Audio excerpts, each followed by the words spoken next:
এখানে কার জন্য ওয়েট করছি? কেন লিজার জন্য?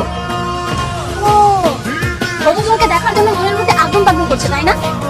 তুই আবার আমাকে ভুল করছিস। তুই এত কিছু করছিস কার জন্য? পুরো আমার জন্য তো, তাই না? আচ্ছা বলতো এম চলছে, এটা তো তুই লিজাকে ফোনে বলতেই পারবি।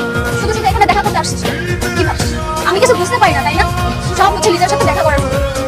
আরে বুঝলাম না ভাই, তুই এমন কে? হ্যাঁ, প্রত্যেকটা পজিটিভ কথাকে তুই ধাক্কা দিয়ে নেগেটিভ নোট তোমায় ফেলে দিচ্ছিস।